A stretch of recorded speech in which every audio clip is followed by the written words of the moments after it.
welcome back. I'm so glad you're here. And if you're watching this the day it came out, happy St. Patrick's Day. I'm wearing my green for you guys.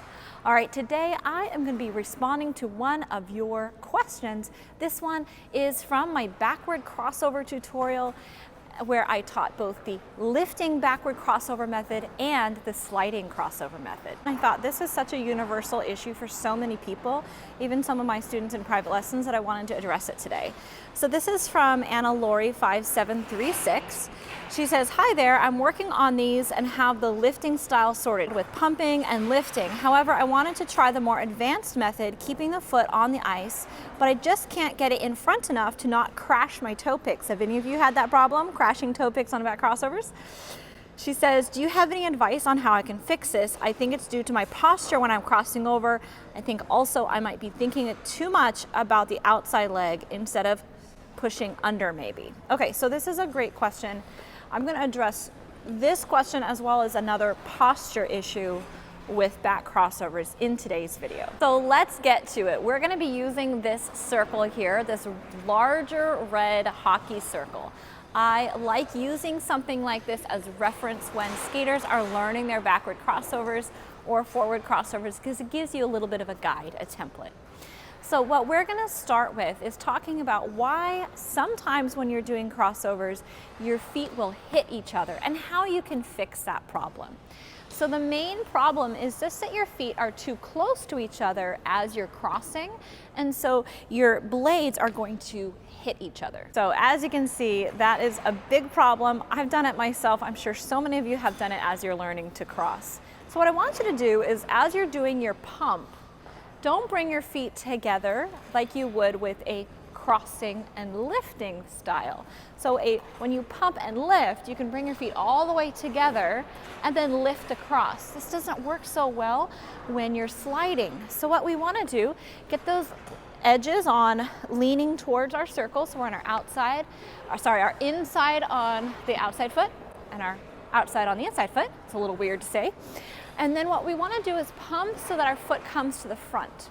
And you can practice that way, so your foot is coming in front of you every time instead of in back. So if you think about this outside foot pumping towards the big toe instead of pumping towards the heel, that is going to be a good starting point on getting used to how a sliding crossover is going to feel.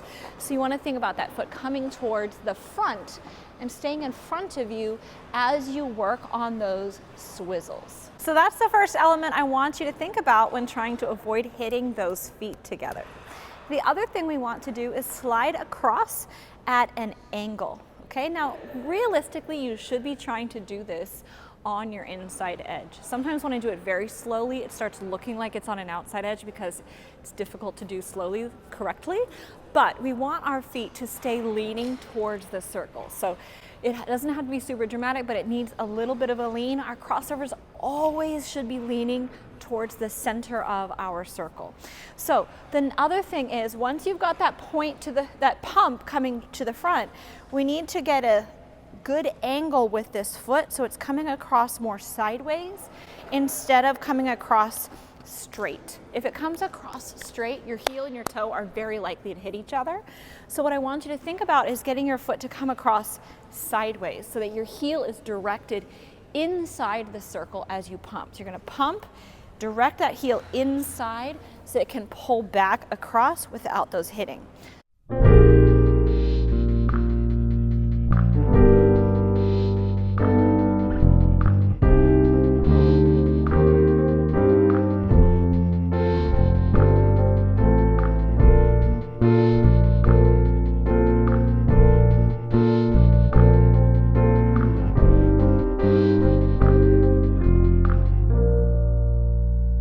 One more thing I want to address while we were working on this backward crossover subject is posture.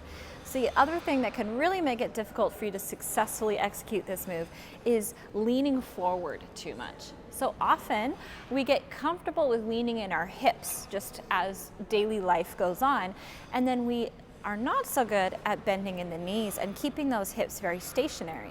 So we want our shoulders to lower over our hips, nice and straight, so that you can see it's almost like I'm sitting in a chair. All the bend is happening in my knees and my ankles, not so much in my hips. Now this is a little bit of an exaggeration. You will lean a little bit in your hips in these crossovers, but you want the primary to be your knees and ankles. So if you lean and you are getting your heels off the ice, this is going to do two things. It's going to drag your toe picks, which sounds terrible, and it makes you unstable, but it's also going to be putting the brakes on. So you're working so hard to skate and get smooth, and you're putting those brakes on the whole time. So you're unstable and you're slowing yourself down. So as you do these crossovers, do your best to get your bend primarily in the knees and the ankles, keeping those heels down on the ice. So when we execute this, we want that posture really strong. You can think about, so right now, my left foot is crossing, so I'm facing towards my right shoulder.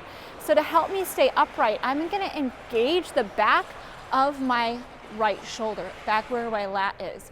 So I'm pulling my shoulder blade back and down. And this is helping me keep really nice posture as I do my crossovers. This keeps me off my toe picks. It keeps the crossovers smooth. It makes them not sound horrendous. And it's gonna make it so that you're more balanced. You're not tipping forward on those crossovers onto the toe picks every time you try to execute a cross. So we've got really three factors that are gonna help this crossover be more smooth. The first, pumping towards the front instead of towards the back of your heel. The second, really angling your heel towards the center of the circle as you try to cross, okay? And the third is keeping that posture up nice so that you're off your toe picks as you execute that crossover.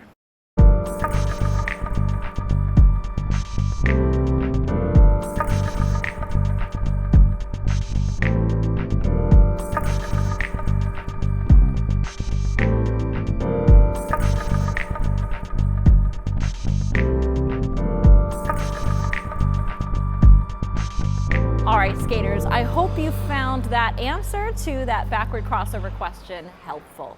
If you have any questions that you would like me to answer, go ahead and leave those in that comment section down below. I love reading all your comments and questions, and I get to as many of them as I possibly can.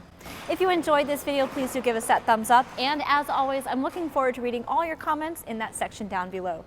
If you haven't done so yet, then hit that subscribe button and the little notification bell so you can see all my videos when they come out. Happy skating, and I'll see you next time.